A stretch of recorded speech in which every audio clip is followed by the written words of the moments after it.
this day of the debate, there could not be a more potent metaphor for our political crisis, nor a more ominous one, than the metaphor that is standing at 1200 S Street Northwest in Washington, where a 3,000-pound replica of the Lincoln Memorial is, at this hour, melting in the hot sun.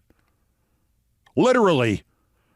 As Trump tries to destroy democracy and Biden tries to destroy Trump, the climate disaster that has already begun and on which Trump would apply the finishing touches has so imperiled the 6-foot-tall wax statue of Lincoln outside a Washington elementary school that the D.C. Commission on the Arts and Humanities has removed Lincoln's head, quote, to prevent it from falling and breaking.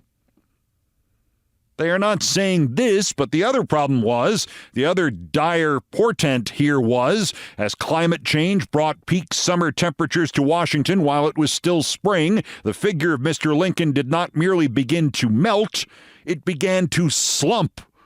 The torso began to slide outwards from the replica of the chair and his head to fall backwards onto its edge. Frankly, it had begun to look more like Ford's Theater than the Lincoln Memorial. At the debate, somebody asked Trump about this. Ask him if he's in favor of beheading Lincoln before Lincoln's head falls off. Trump is always claiming he's been treated worse than Lincoln. This is Dementia Jay's chance to get even with him. Where we are practically, of course, on the day of this debate is that the YouGov poll for The Economist that closed Tuesday continues to peg the national race at Biden 42, Trump 42, with or without Kennedy. But the same group of respondents predicts a Trump election by 42-31, with 27% unsure. The same group has 54% of all Americans saying they definitely or probably will watch the debate. 11% more, there may be.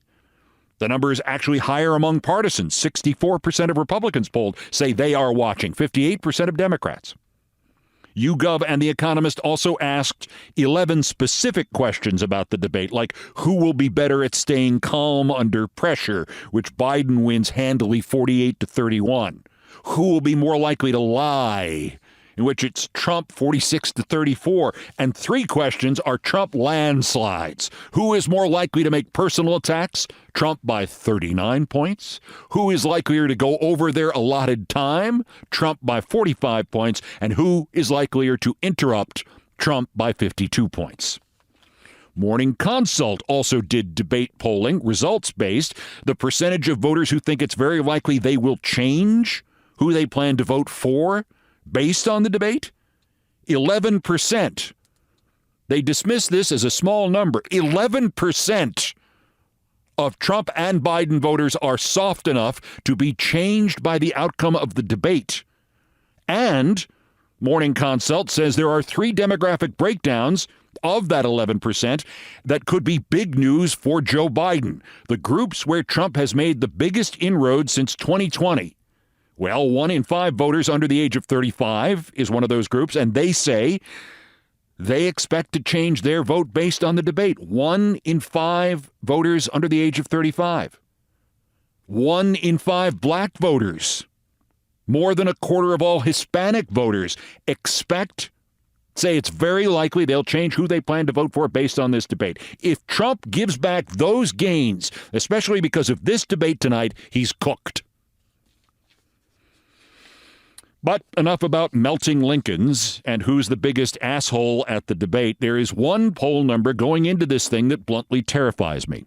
Several polls have already shown that as an issue, questions phrased as the preservation of democracy or the health of democracy or threats against democracy, they have shown up repeatedly among the top handful of factors determining who is voting for whom. The Biden campaign point has gotten through. The reality point of January 6th and the rest of the realities of Trump's varied coup attempts, they have also gotten through. The problem is the voters in the 6 swing states President Biden won in 2020, polled by the Washington Post and George Mason University, are asked who would do a better job handling threats to democracy in the U.S., and in those 6 states, they say Trump. by 44 to 33. Trump in Arizona, in Georgia, Michigan, Nevada, Pennsylvania, Wisconsin. They somehow think Trump will handle threats to democracy better. Among the new pets of the pollsters this year, the so-called decider voters, the catch-all for young voters, voters who are newly registered in the last 2 years, voters who are not definitely attached to either candidate, voters who voted for different parties in the last two elections. They are a little closer on this, 38 to 29, but by a margin of 9 points, they still think Trump would be better at handling threats to democracy. Now, of course, as we have learned every day since 2015, what you and I might think is meant by the phrase handling threats to democracy may not entirely overlap with what fascists in Georgia think it means. Some of them may be saying Trump will be better at it because he'll do a better job making sure that the threats to democracy succeed. But as much as we might hope that's what it means, it's not likely to be true for more than a handful of them. Because in those 6 swing states, Trump's message has gotten through as well, that the fact that he is being prosecuted for crimes, because he was indicted for crimes, because he committed crimes, that's actually an attack on democracy. 6 out of 10 voters in the swing states say threats to democracy are extremely important to them. 7 out of 10 Trump supporters say it. Nearly 8 out of 10 Biden supporters say it. And yet in the swing states, they think Trump would be better to solve it. So if there is one overriding message to President Biden as they are miking him up tonight, it should be this. Those voters out there are ready to accept the idea that the nation is hanging by a thread, or to choose a metaphor more apt to the moment, that it is at risk of melting in the hot sun and having its head cut off so it doesn't fall off and break. But those voters out there do not fully grasp that Trump is the problem, that Trump is Hitler 1931 or Hitler 1932. They do not fully grasp that prosecuting him is not a violation of democracy, but a necessity if democracy is to be preserved. They are, maybe as much as half of them, still living in a world defined in the year 1837 by the Danish author Hans Christian Andersen, the world of the emperor's new clothes. Trump is sitting there, his gun pointed at democracy's head, and somewhere around half of us see the exact opposite of that reality. I don't know how you fix that, Mr. President. Even if you are on stage with this monster in front of 120 million Americans tonight, I can only say that the how part really is your choice and really is your job. And the only good news is you don't have to convince all of them, just a lot of them.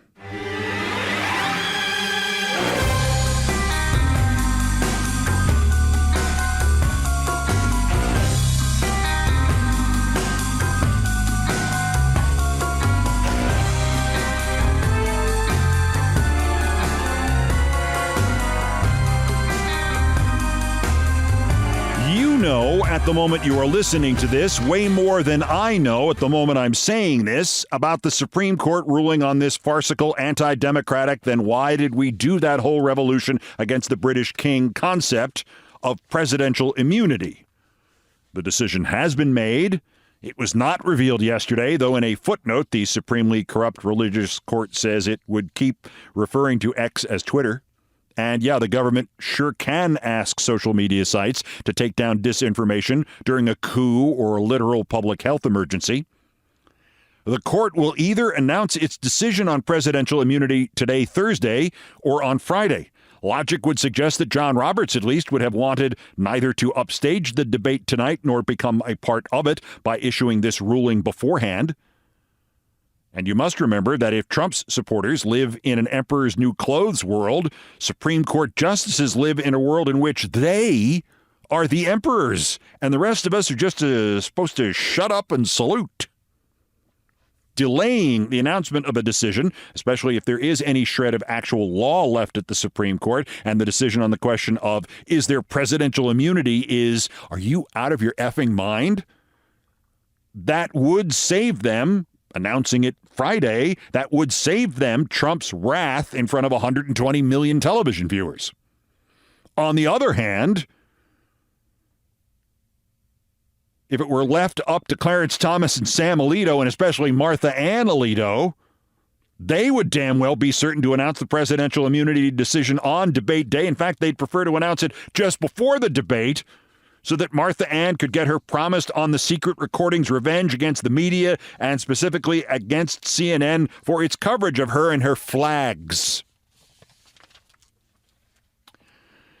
There is also one other practical consideration.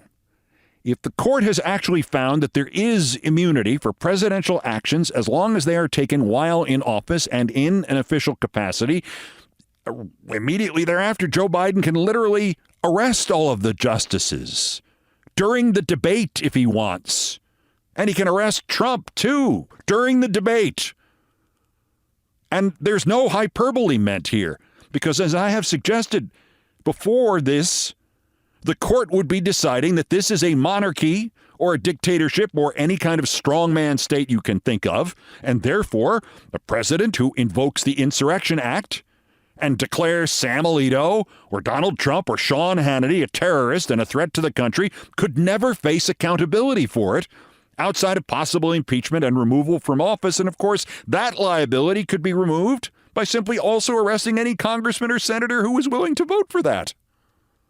Somewhere, even in the addled, vengeful, destructive minds of Alito and Thomas, there must be the awareness that if there is presidential immunity, they will be giving Joe Biden immediately a very stark choice. The court would be saying, the president is a king. You, Biden, are president. You, Biden, can now act like a king. Act for goodness and for America if you want. Or you can refuse the crown like you're a modern-day Richard III and not become king, and instead sit around and wait until January when maybe you hand the literal power to be the first American king to this psychopath Trump. Your call. I mean, it is madness to think that in any vision of America that any of us have ever had, that such things must be considered. But that is where we are. It may be we have a choice of a good king or a bad king, and that the choice has to be made by the guy who would become the good king. That's the only choice we have. Thank you, Sam Alito. Now get in the van. You're under arrest. So you can see where they wouldn't want to announce that today, if that's what they're going to announce, because the government knows where all the justices are right now. But if they wait, well, after all, tomorrow is Friday, and Roberts and Alito and Thomas and Gorsuch and Kavanaugh and Barrett would stand a better chance of just leaving the decision on somebody's desk and all of them fleeing arrest before it gets announced. Man, I wish I were joking. But hell, it all fits. I mean, circling back to Garrison Elementary School on S Street in Washington. After all, yeah, this all makes sense. Abraham Lincoln is melting.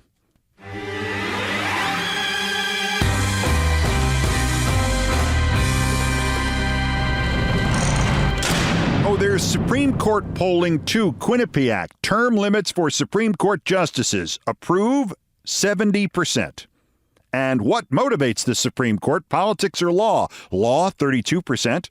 Politics, 63%. Once again, that includes a lot of people who are saying, politics, yeah, that's what we want them to do. Besides which, what the hell do they care?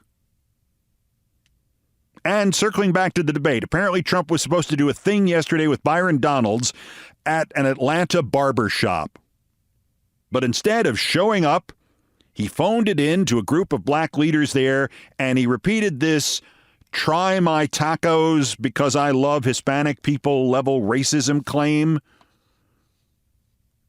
That claim that he has African-American support because he too has been arrested and he had a mugshot taken, and the mugshot is more popular than Elvis Presley's mugshot. Like the mugshot. The mugshot is the best. It just beat Elvis Presley and Frank Sinatra by a lot, by the way. Beat him by a lot. But that's the number one mugshot of all time. It's really an amazing thing. Since it happened, the support among the black community and the Hispanic community has skyrocketed. By the way, Elvis Presley never had a mugshot taken. What Trump stupidly thinks is Elvis Presley's mugshot is Elvis's discharge photo from the Army, March 1960. And his hair looking a little wild like that in that photo not because he was arrested, because he knew he was about to start performing again and he was growing it out. But, of course, what would Trump know about getting your photo taken while you're in the Army?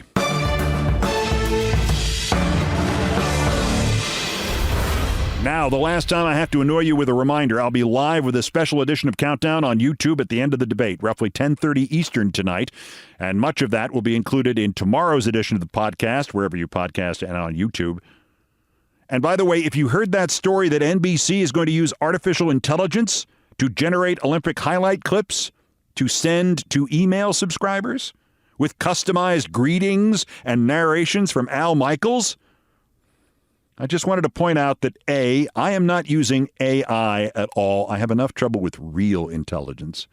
And B, many people are now assuming that because NBC is using AI Al, that real Al is dead, which he is not. And C, of all the people in the world to make into an AI figure first, Al Michaels? Also of interest here, vote for Trump-endorsed nutjob Hung Cao for senator from Virginia, because he not only knows USA Today is conspiring with the campaign of the incumbent, Tim Kaine, but he knows this because the questions the newspaper sent him are in a different font.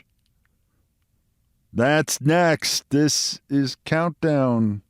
Lincoln's isn't the only head that's melting in Washington, I see. This is Countdown with Keith Olbermann.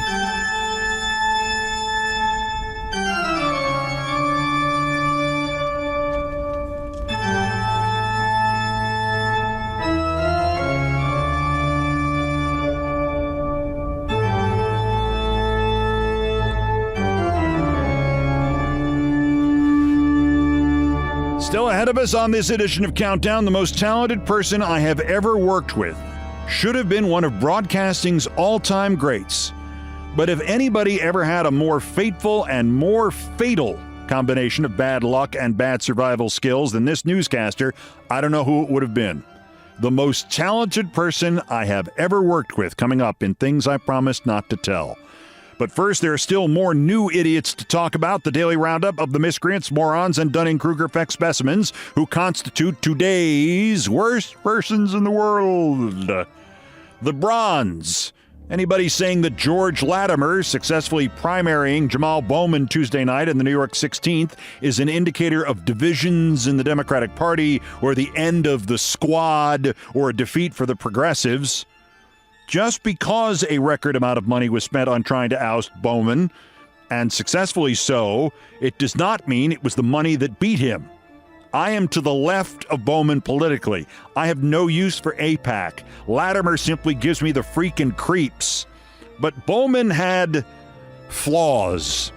And in saying that, I will point out that the Nevada GOP committee member, Sigal Chattah, twice called Mr. Bowman a, quote, hood rat, unquote, and said he had to leave Congress because there was, quote, no Section 8 housing there.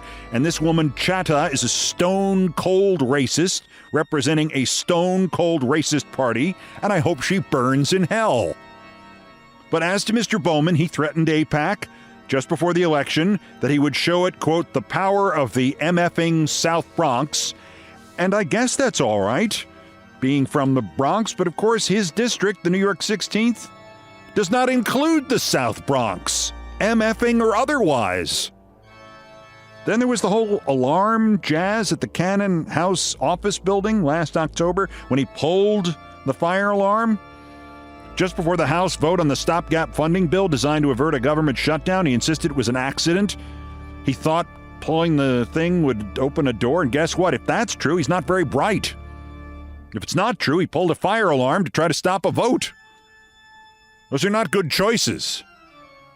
And if you think that the Squad and the Progressives lost on Tuesday because Bowman did, A, that's the district that includes my childhood home, and it may not be the most liberal district, but it's pretty damn liberal. And B, how come down the street in the 14th, AOC beat her centrist challenger 82% to 18? Problem was Bowman. The runner-up Bally Sports, the regional sports networks that went under last year, may really have burst the balloon for baseball, basketball, and hockey. We have talked before about their bankruptcy and how it particularly affected baseball and forced several teams to literally give away their TV rights this season, including the defending World Series champion Texas Rangers, whose games are apparently being done by Tom Brokaw, the way I'm pronouncing words like literally. Same for the San Diego Padres. Remember last year when the Bally checks stopped coming and the Padres had to take out a $50 million loan to meet payroll, and they had to trade their superstar Juan Soto to the Yankees? That's because there was no TV money.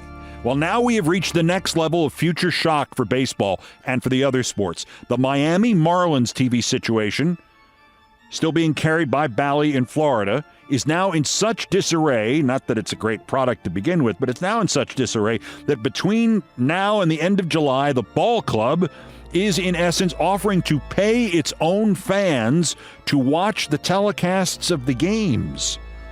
The Marlins are offering 2 free months of streaming their games on Bally. You then get stuck for $20 a month, but if you sign up on like July 31st, your 2 months carry you through the rest of the season.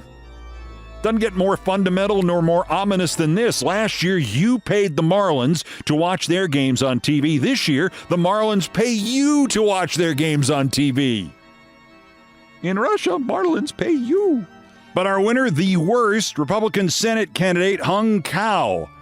I used to play a little trick where the gossip site would call you and ask questions, and it was obvious it was either a lie they were going to publish or something negative or just something controversial, and they were going to publish usually the next day, whether I answered their questions or not. So what I would do would be to not answer their questions and then say on MSNBC that the New York Post was probably going to report this or Jossip was going to post that. But when I did it, I was not running for the Senate from Virginia, was I? Yesterday afternoon, not long after Representative Troy Nehls finally stopped wearing the combat medal pin he had no right to wear because he never served in combat, Hung Cao tweeted, "I want to give all of you a window into what it's like being a combat veteran who had the gall to run for public office against a career politician. Any veteran will read this with the same disgust. Imagine being asked to provide documentation of the dates and times Al-Qaeda shot at you. Imagine being asked, if you're a disabled veteran, why you don't have a Purple Heart. And by the way, maybe somebody can explain who wrote the questions in the other font that was copied and pasted into your email. Couldn't be the Kane campaign, could it?" And Mr. Cao tweeted screenshots of an email from the newspaper. "This is Tom Vandenbroek," it reads, "Pentagon correspondent for USA Today. I am working with my colleague Elizabeth Baer. We are reporting on Hung Cao's recent statements about being shot at, blown up, and being scarred. We have the following questions. Where and when was he blown up? Was it the result of enemy action? Please provide documentation. Where and when was he shot at? Was it the result of enemy action? Please provide documentation. Please detail with dates, times, and places that Cao spent outside the wire versus inside during his deployments. Why is a combat action ribbon not listed on his service record? Why is a Purple Heart not listed on his service record? Cao says that he is a 100% disabled veteran. What is the nature of his disability, and is it related to combat wounds? Why is a combat action ribbon not listed on his service record? Thank you, and we would appreciate your responses by the close of business June 26th. Tweeted all that. So what have we learned here?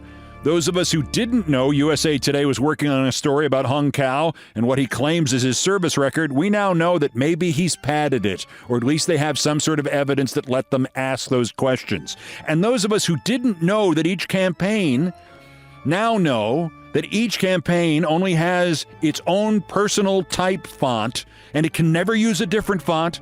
And if anybody else uses that font, it must have cut and repasted it from the Tim Kaine campaign. You heard the man. Also, one other small detail. Check this on Twitter X if you don't believe me, but if you look at the screenshot, you will notice that the smoking gun this guy Cow sees the different font. There's no different font. It's the same font. There seems to be two different sizes of the same font on the screenshot, but that may just be from the way he cropped the screenshots. In any event, Hung, when you are down to denying you padded your military record by trying to stir up a controversy over the font size on the email, you've probably already lost the argument. Cow, today's worst person in the world!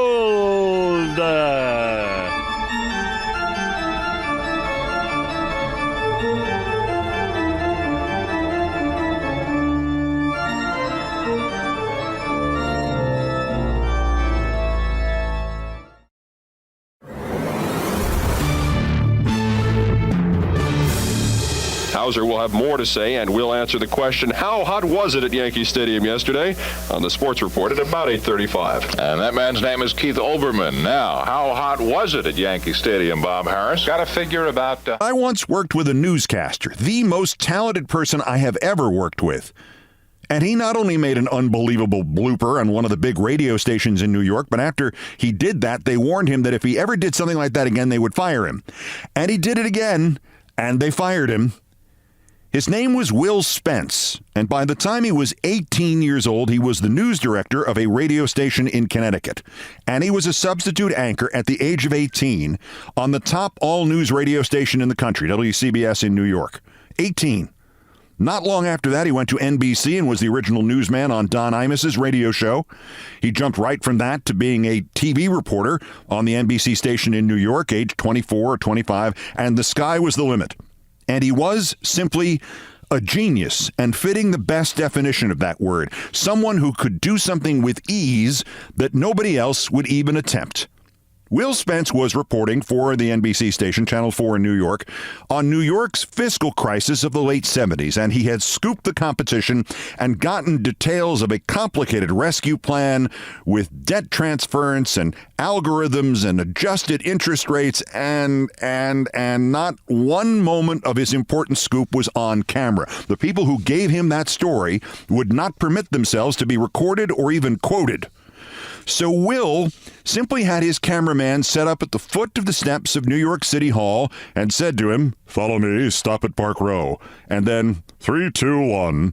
And then Will began to walk. The cameraman was next to him and he began to walk. And for 2.5 minutes, with impeccable sentence structure and diction and complete accuracy, Will Spence took this extraordinarily complicated rescue plan for New York's hemorrhaging finances with algorithms and explained it calmly, succinctly, expertly, simply, a little touch of snark in his voice, and he kept walking and kept walking and kept walking and kept looking to the cameraman by his side and then away and to the ground and then back to the cameraman, and then he stopped on the sidewalk of Park Row where he was perfectly framed by the Brooklyn Bridge. Will Spence, News Center 4 at City Hall. I couldn't do that in a million years. And I'm okay with doing stuff like that. To be fair, that was take 2. On take 1, Will had mistimed what he wanted to say and where he wanted to walk, and instead of he and the cameraman stopping on the sidewalk of the street, Park Row, the cameraman stopped, but Will had not yet finished, so Will kept walking into the street itself, and the video then showed him diving out of the way as a garbage truck barreled toward him on Park Row at about 45 miles an hour. And that was the other side of Will Spence. For every act of genius, there was a garbage truck heading towards him with his name on it. I don't know what happened at Channel 4, but I do know he got fired. I know that when I met him in 1980, when I was 21 and he was 30, I was convinced he was closer to 40. And on the morning shift of the New York radio station where we both worked, Will had a little trouble with his own schedule. He was supposed to be there at 3:15 a.m. and on the air for his first newscast at 5 a.m. The station was WNEW, and its decades-old news sound was the bonga bongas. That sound, bonga bonga, bonga bonga, repeating endlessly. I saw Will Spence walk in one morning, pale as a sheet, in his raincoat, gesticulating wildly with his left hand for a news desk assistant to hand him a script, any script, at exactly 5 a.m. No, actually, a few seconds after 5 a.m., so late that the disc jockey was already playing the WNEW news sound, and we were at about the 8th or 9th bonga bonga. And I saw him, a small stack of copy jammed into his left hand by the desk assistant, a stack of copy he had not even looked at, with his raincoat still on, sit down, throw his microphone toggle open, and say, flawlessly, WNEW News, it's 83 degrees and raining at 5 o'clock. I'm Will Spence. Mayor Koch will meet this morning with representatives of the United Nations to discuss. Like he had been there for hours and written the copy himself and practiced it aloud for 3 or 4 times. From the standpoint of the viewer or the listener, Will could sound perfect when he had crafted a thing of genius like the walking stand-up on the fiscal crisis, but he could also sound perfect when he had just staggered into the booth, having successfully found the location of the radio station on the 8th or 9th bonga. And unfortunately, that skill was his undoing. On the night of Wednesday, July 16, 1980, Republican presidential nominee Ronald Reagan was in deep discussions with former Vice President Gerald Ford about Ford running with him as Reagan's vice president. It was unprecedented in American history. It led all the newscasts that night. It was the featured story on all the wire services. Books have been written about this evening and those discussions. And they all fell apart about 11 p.m. because Ford made it clear to Reagan that whoever was president and whoever was vice president, Ford expected them to be more or less co-presidents. Before the calendar had turned to Thursday, July 17, 1980, the deal was dead. Reagan had selected George H.W. Bush as his running mate, and our timeline was irrevocably altered. How dare you, sir? And about 5 hours later, and about 12 bongas into the 5 o'clock newscast on Thursday, July 17th, in walked Will Spence, this time simply grabbing the first stack of copy he saw, falling into the announce booth, opening up his mic, and starting to read. Unfortunately, what he had grabbed was the previous night's 9 p.m. newscast script. WNEW News, it's 83 degrees and raining at 5 o'clock. I'm Will Spence. It seems certain that American history may be made. A man will run for president, and his running mate will be a former president. The Republican 1980 ticket, Reagan and Ford. Those who were there in the newsroom told me they were startled by how many people were actually listening to the 5 a.m. news and were willing to call in and complain and call Will Spence an idiot. Upper management wanted to call him something else, fired, but he had a guardian angel at WNEW in the news director Sam Hall, who had also been his boss in the Imus days, and Sam gave him another chance but said, "Do it again and you're gone." I really don't know what was wrong with Will. He told me he smoked a lot of weed. He said he was hypoglycemic. Somebody at WNBC said he used to sit at his desk, pressing his hands to his skull and mumbling, "Tumors. I can feel them growing. Tumors." He was sometimes charming. He gave extraordinarily good career advice, sometimes constructively, and sometimes advice that was designed to leave you bleeding.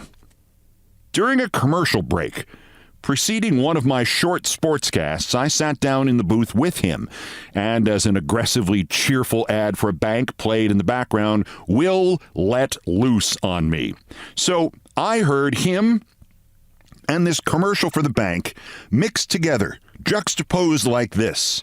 "You have potential, Olbermann, but you have to change your entire delivery. We're the friendly bank. You can go up to Yankee Stadium, interview every player and every fan, and play all the little cuts you want on the radio, but you get nowhere if you can't read the script like a man. We're the bank that cares about you.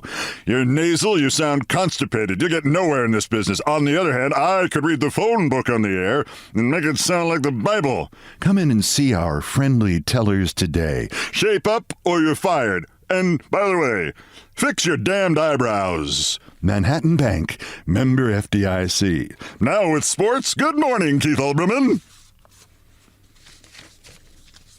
I said nothing. For a second, maybe more, I contemplated using a falsetto. And I finally stammered through my 30 seconds, got up to leave, and as Spence threw to the weatherman, Spence said, "And that sucked too." I was the only person left at WNEW who liked him, and I was beginning to hate him. He would take me aside sometimes and tell me that his first wife and her divorce lawyer were up in the blimp, following him around the city. Sometimes he claimed they were working in cahoots with the news director, Sam Hall, to destroy him, when in fact Hall was the only thing standing between him and unemployment. Somebody once made a mild joke about him and his age in the newsroom, and he threw a stapler at them. He complained one of the women there was stalking him. In fact, he was stalking her. And inevitably, on October 3rd, 1980, he either made an impossibly unlucky grab for an old script during the 17th bonga or something, or more likely, somebody in the newsroom set him up. WNEW News, it's 55 degrees and raining at 5 o'clock. I'm Will Spence, the Pope. John Paul II made history arriving in our city yesterday, and today a ticker tape parade, and then he will address the faithful at Madison Square Garden. Coverage of the Pope all day on WNEW News. That had happened on October 3rd, 1979. This was now October 3rd, 1980. Will Spence was reading, literally, year-old news. As I recall, they fired him before his shift ended, maybe before the next newscast. Year-old news. Months later, I was working at the RKO radio network for my boss, Charlie Steiner, one of the voices of the Dodgers now, when RKO expanded and started a second network, and they brought in to run it Sam Hall. Sam Hall hired a bunch of guys with great pipes, and he hired Will Spence. "Olbermann, I see you took my advice. Look at this." Something whizzed past me and stuck in a box of wire copy. "It's a Brazilian throwing dagger. I have a collection." At RKO, on the night of the Grammys, Will interweaved a clip of every winning song into his script, live on the air, throwing cartridges left and right as he did it. The next hour, he updated it with the latest winner. The next hour, he updated it with the latest winner after that. It was utter, unqualified genius. And he also told me at RKO there was a woman stalking him, who in fact he was stalking, and he addressed everybody by their job title. "Tape editor, come here." And once they postponed a 9 a.m. staff meeting until 3 p.m. and didn't tell him before he drove in from his house in Connecticut. So he simply went to his Manhattan studio apartment and, as he told me, smoked pot for 6 hours. And then he came back and insulted literally every member of the 40-person staff. Went from one to the other, saying as nasty a thing as he could think of about them. When our nicest, sweetest news editor stood up on her desk and screamed, "Spence, get the F out of here before I kill you! Before we all kill you!" He was genuinely shocked. Ashen. He came over to me. A lot of the bravado was gone. "Olbermann, for God's sakes, help me. Help me, Keith." Well, I heard his life story. It took 2 hours. We went into Steiner's office. We stole 2 of Charlie's cigars and smoked them. It was the living embodiment of the phrase, "just because you're paranoid, it does not mean they are not out to get you." I was trying to think how to help him when days later news came that he had been hired as a TV reporter by another New York TV station, WABC, Eyewitness News. And then over there on his first day, he was bitten by a dog. And he wanted to go to the hospital to get checked out. They made him go out on another story instead. Dogs, garbage trucks, they all had Will's name on them. A decade later, Will wound up in L.A., where I had made my mark by then as a local TV sportscaster. He had been hired by a rival station and still did those incredible, intricate walking stand-ups, now live every night, usually from a crime scene on the 11 o'clock news. One night, his own crew managed to not just sabotage him, but knock him down with a slow-moving car live on the air while he was declaiming into the camera. His last job at yet another L.A. station he got because the aging woman anchor there, 15 years his senior, had taken a fancy to him. She got fired, he got fired, and one day the phone rang at MSNBC, maybe 2006. It was Will Spence. The Pope had sent a hit squad to kill him, he said. The whole Catholic Church was involved. Did I have the number of the woman who used to stalk him? It was far more awful than it sounds. I think somebody sent me an email early in April 2008. I'm pretty sure that's how I found out. Will Spence had driven his car at high speed into a bridge abutment in Ventura County outside L.A. There was a story that he had had heart problems and had just seen his doctor and gotten bad news, but we'll never know for sure. I went to put together a little tribute to him that night on Countdown, and online I could not find a single photo of him nor any form of biography. Even now, there is one photo accompanying a sad tribute to him, published a couple of weeks later in one of the newspapers in Ventura County. It was a tribute not unlike this one. What a wasted life. How much you wanted to hate him and couldn't. And on YouTube, there is a tape of one Will Spence TV report from November 18th, 1981, Channel 7 in New York. This talent who could decipher the plan to save New York City from bankruptcy and recite it as he walked exists forever for 2 minutes and 46 seconds of his report on the marriage of Luke and Laura from ABC's General Hospital. And by the way, even it is brilliant.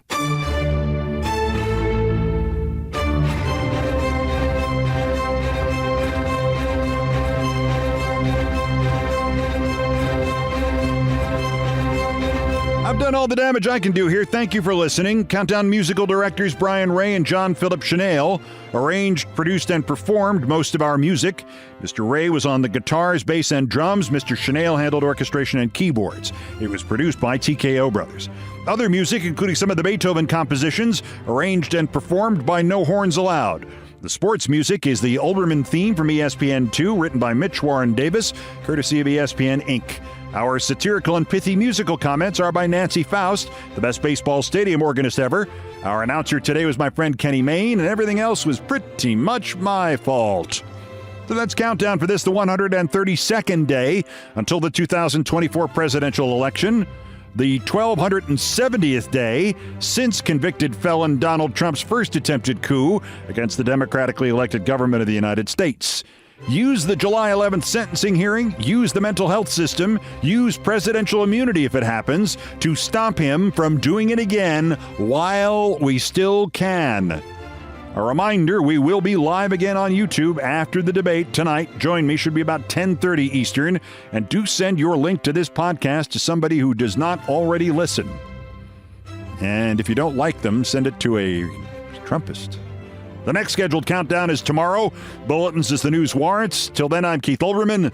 Good morning, good afternoon, good night, and good luck.